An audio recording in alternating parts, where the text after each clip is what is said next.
eu fiquei pensando como que a gente pode lidar com os pacientes que são evitativos emocionalmente, né? Assim, a gente já entendeu as dificuldades que podem aparecer, né? Que é o nomear, o identificar, regular, compreender, sentir, ou até falar para o outro, né? Assim, perceber e comunicar aquela emoção. Então, pode ser muito prejudicial nas relações interpessoais também, né? Não só na intrapessoal, de você com você mesma. Mas pensando nos pacientes, né? Que tem esse lado mais evitativo emocionalmente falando. Como que a gente pode lidar com eles e será que vai ser da mesma forma, né? Do que os pacientes que já chegam lidando melhor com as emoções? Quais são os perigos, assim, que a gente precisa prestar atenção? Sim, sim, sim. Existem pacientes que eles são mais evitativos, né? E aí eu vou pegar, vou para um caminho da evitação emocional, né? Então, eu aprendi, né, a não, eu aprendi na minha história de vida, na minha família, no meu contexto social, cultural, eu aprendi a não olhar muito para as emoções e não experimentá-las. Então, não aprendi a nomear, reconhecer aquela emoção. Aprendi, inclusive, o contrário, sabe? O entendimento de que as emoções, elas são perigosas, de que as emoções, elas são um sinal de fracasso, é um sinal de vulnerabilidade. Então, eu aprendi ao longo da minha vida que eu não posso experimentar essas emoções, né? E que a percepção de uma sensação desconfortável já é suficiente para eu tentar bloquear e suprimir aquela experiência.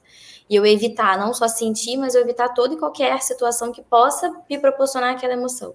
Geralmente é desse jeito que os nossos pacientes, eles, né, que alguns pacientes vão aparecer no nosso consultório, né? A gente vai perceber que tem uma história de vida que justifica um pouco aquele comportamento, né, de evitação da própria experiência, né, emocional como um todo, né, que a história de vida justifica muito, né.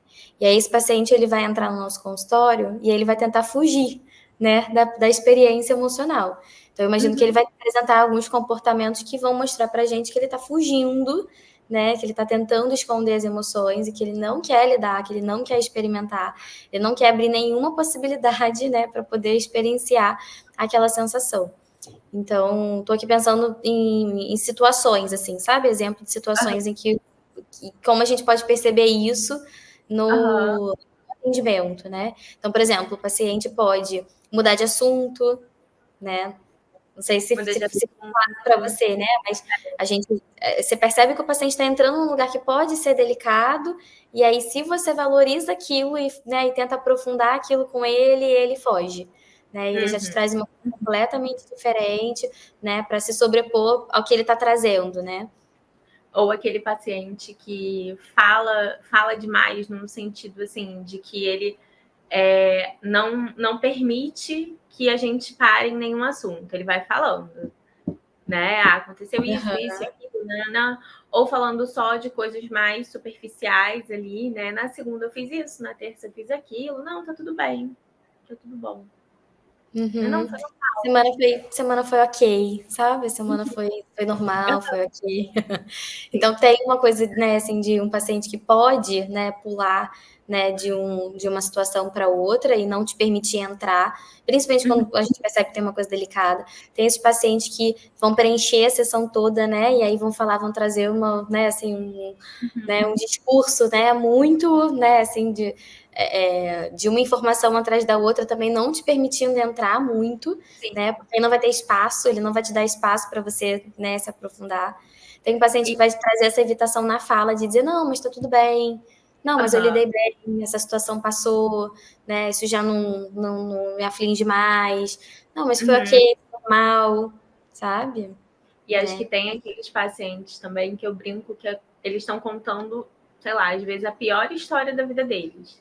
Mas parece que eles estão contando que eles foram ontem comprar um pão e que o pão estava quentinho.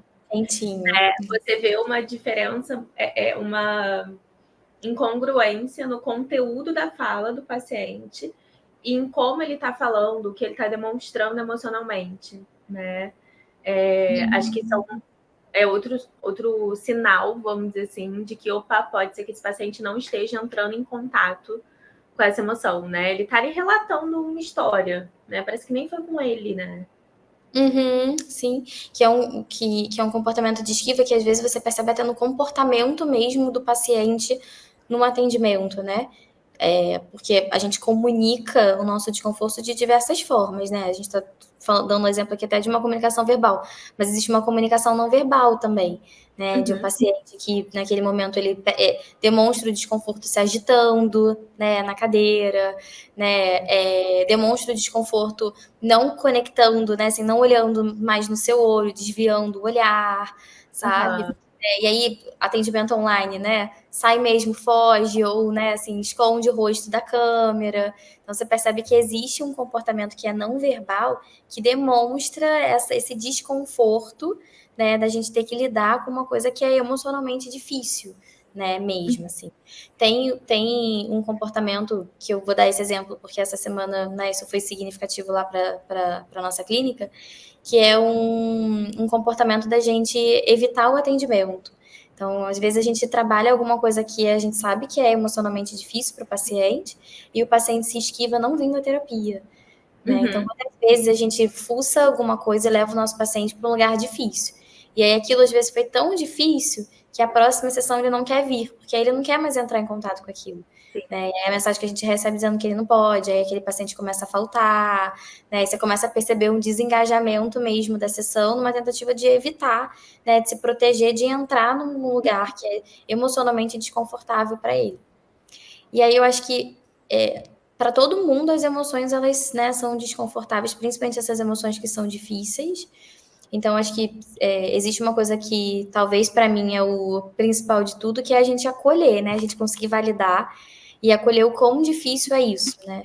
Para um paciente que não tem, né, crenças disfuncionais, esquemas disfuncionais sobre as emoções, já se torna difícil a experimentação. Imagina para um paciente que já tem uma história, né, que justifica aquela evitação e aquela supressão das emoções. É muito mais difícil. Então, quando a gente tem um paciente desses no atendimento, acho que a gente precisa ir com muito cuidado e validando e reconhecendo muito esse lugar de dificuldade. Né? Difícil para todo mundo, não é fácil. Né, experimentar, a gente foge da dor o tempo todo. É também evolutivo, acho que fisiológico, biologicamente falando, a gente também tem um funcionamento evolutivo de se esquivar também da dor, sabe? A gente precisa se esquivar daquilo que dói, né, na gente, para a gente poder continuar a vida, sabe? Imagina se a gente, né, hoje a gente perde alguém querido, imagina se, né, daqui a 10 anos a gente ainda vive o processo de luto, a gente deixa de viver, né, a gente deixa de continuar evoluindo e continuar, né, vivendo a vida mesmo. Então, faz parte também um pouquinho do nosso funcionamento a gente se esquivar, sabe? A gente evitar coisas que são dolorosas e